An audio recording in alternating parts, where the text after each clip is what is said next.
Praise the lord. మంగళవారము మే 23, 2023. ఈరోజు దేవుని వాక్యము మోషేయు ప్రవక్తలను చెప్పిన మాటలు.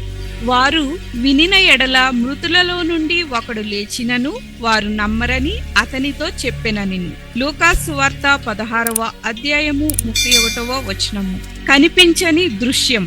యూరీ గగారిన్ అంతరిక్షంలోకి వెళ్లిన మొట్టమొదటి వ్యక్తి అయినా తరువాత అతను రష్యా గ్రామీణ ప్రాంతానికి పారాషూట్ గొడుగు వంటి ప్రయాణ సాధనం ద్వారా దిగాడు. తాను హెల్మెట్ ధరించి 2 పారాషూట్లను లాగుతూ నారింజ దుస్తులు ధరించిన ఆ వ్యోమగామిని ఒక వ్యవసాయ మహిళ గుర్తించింది. మీరు అంతరిక్షించాడు.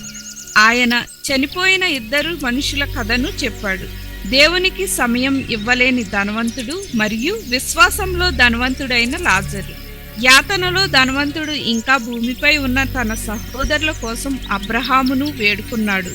లాజరును పంపుము అని అతను అబ్రహామును వేడుకున్నాడు. మృతులలో నుండి ఒకడు వారి యొద్దకు వెళ్ళిన ఎడల వారు మారు మనస్సు పొందుదురని చెప్పెను. అబ్రహాము ఆ సమస్యకు ఈ విధంగా స్పందించాడు. మోషేయు ప్రవక్తలను చెప్పిన మాటలు వారు వినని ఎడల మృతులలో నుండి ఒకడు లేచినను వారు నమ్మరని అతనితో చెప్పెను. చూడడం అనేది నమ్మటముగా ఎప్పటికీ కాలేదు అని ఆస్వాల్డ్ చాంబర్స్ రాశారు.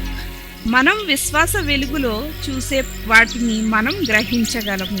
మీ విశ్వాసాలు మీ రోజువారీ ఎంపికలను ఎలా ప్రభావితం చేస్తాయి ఆలోచించండి. ప్రార్థన. తండ్రి, నిన్ను ఇంకా నమ్మని వారి కోసం నేను ఈరోజు ప్రార్థిస్తున్నాను.